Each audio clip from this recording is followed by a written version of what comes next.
Hello, I'm Jason Moser of Osaka Shoin Women's University, and today with Justin Harris, we're going to talk about a paper that we recently published called Improving Teacher Talk Through a Task-Based Approach. We hope that everybody reads it. Our other co-author, Carle, isn't with us today. Before starting, we'd like to thank Hugh Jarvis for giving us this opportunity to post on the website. The paper itself is about a teacher training program for elementary school teachers. I'm going to talk about sort of the background of the program, and later Justin is going to talk about specifically what we did in the program.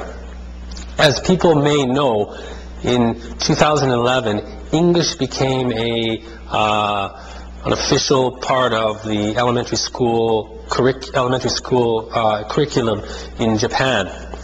Our program was sponsored for the first few years, starting from 2008. It was sponsored by the Ministry of Education. The basic idea of the new English curriculum in the elementary school system in Japan is English as an activity. So what the government is trying to promote is to have students and teachers use English in the classroom to engage in tasks and activities, and through that and through those tasks and activities and games to acquire some English ability, as well as gain interest in learning the language. When we started the program and we were preparing the program, we looked around at a few of the other programs that were taking place, and there wasn't very many, but we looked at what they were doing. And one of the issues when we first started preparing the program was we figured, well, this is going to be English as an activity, so there was going to be a lot of doing in the classroom, a lot of learning by doing, and a lot of English. So we concluded that probably the most important variable in succeeding in the classroom, in the teachers succeeding in the classroom, would actually be the teacher's ability to guide and engage in those tasks and activities. So we looked at a number of different programs, and we found that in those programs, except for one, there was no strand or course where the teachers were actually practicing using English in sort of activities and task scenarios. The one program where they were using teacher talk, or studying teacher talk, or learning teacher talk, wasn't really like using it in tasks and activities. It was more about management, class management. For example, please sit down, open your textbook, stand up. So we hadn't, looking at different programs, we hadn't seen any other program that was kind of thinking in terms of what we thought was important. And this is not unusual, unique to Japan. As we mentioned in the article, Walsh, a very interesting article, notes that teacher talk training is often absent from most teacher training programs. And he points out that it's very, very important because of obviously the important relationship between teacher talk and learning opportunities, which, of course, if you're promoting, if your curriculum is basically predominantly task-based, then obviously the teacher's role or the teacher's language ability is important. The teachers that took part in the program and are continuing to take part in the program, they had, most of them have never had any experience teaching English, and of course very limited proficiency. So again, we assume that in order for these teachers to experience some kind of success in the classroom, that we needed to focus on them being able to engage in activities and guide activities and tasks in English. And in particularly, we identified as the teacher providing rich input for the students, as well as being able to scaffold student interaction. So those were the two types of speech or discourse that we felt were important, that we wanted to focus on. So setting up the course, at the time we had only limited access to the upcoming curriculum and material.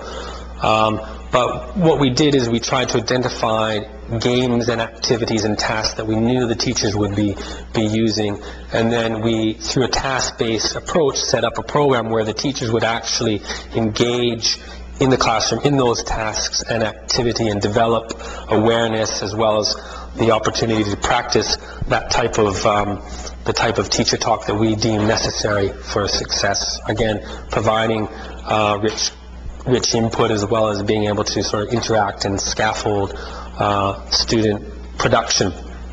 And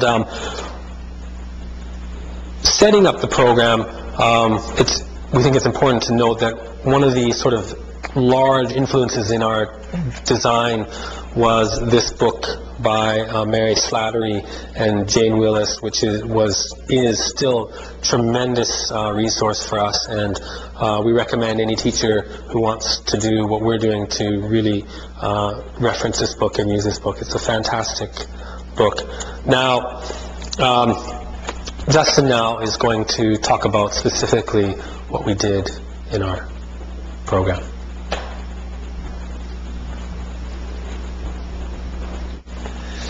Hello, my name is Justin Harris, and I'm going to be talking about the classes, in particular our work with training in teacher talk. Due to the fact that language classes in Japanese elementary schools tend to be teacher-centered, and because pair work between children tends to be not such a big part of the lesson, teacher talk tends to be very, very important, and this is what we focused on in our program. In particular, I'm going to be talking about how we train teachers to provide rich, comprehensible input and to scaffold students' language. Anna Maria Pinter explains that there are 4 speaking actions that a teacher needs to be doing simultaneously in order to be providing comprehensible input. These are adjusting the speed of their language, modifying language, repeating messages, and providing gestures. And we talk about this more in our paper, but we would also add one more onto that list, that being the management of visual aids to enhance students' understanding. We employed a task-based approach in training teachers how to provide comprehensible input and to scaffold language learning. Well, each class was a little different, of course. A typical example I'm going to outline now, and that was a listen and draw exercise. Basically, we had teachers listen to an ideal teacher providing an explanation of a picture, which featured all of those points outlined earlier, and then the teachers drew the picture. Then with a partner, they would make their own picture and then explain that to somebody themselves, and they'd use an IC recorder to record their explanation. Then we would go back to the ideal teacher version and look at a transcript of it, and the teachers would mine that transcript for what made it a good example of teacher talk. They would find things like, for example, repetition. They would find things like rephrasing around keywords, and praising students, things like that. And then they were able to redo their explanation. And through this, the teachers came to realize the importance of repetition, rephrasing, all of these things, rather than what they had originally thought, which was having an inexhaustible vocabulary and perfect grammar. Rather than that, just their ability to talk like a teacher in English was very important, and they valued this in surveys at the end of classes and the end of course. And many of the teachers highlighted this as being a valuable lesson for them. Now, we followed a similar approach training the teachers to scaffold language. Through various tasks that the teachers completed in class, they came to realize the importance of helping students to construct and to develop their language through scaffolding. We encourage teachers to recast the language rather than just simply correct. And we used role plays and again IC recorders so that teachers could practice this skill.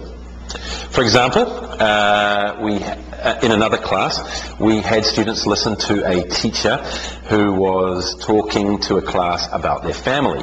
And as an example, the teacher asks, how many sisters do you have? And the student says, 1. And the teacher replies, oh, 1 sister. You've got 1 sister, providing a model for the student to learn from in a non-confrontational way. As with the listen and draw task that I just mentioned before, teachers listened to the excerpt and then discussed in pairs and groups how to scaffold young children's language. And for example, in the textbook example, the teacher is using a lot of repetition and recast what the students say, so that the teachers could pick up on this and use it in their subsequent examples that they made.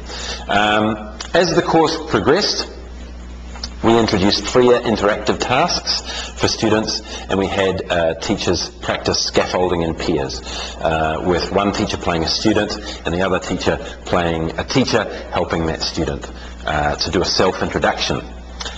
So when the student would be too shy to say something or would forget to say something, the teacher could practice encouraging the students by saying, you live in, or you like, things like that, giving them little heads. Again, as with the comprehensible input, this aspect of teacher talk doesn't necessarily require that teachers have a perfect knowledge and a fluent grasp of English, but rather they just have a skill in providing good quality teacher talk. The use of IC recorders and role plays was highlighted by many of the teachers in their post-course surveys as being a valuable lesson for them, and some pointed out that they were going to be doing it from then on for themselves. They could prepare for classes beforehand by recording it, working out which areas they needed to work on themselves.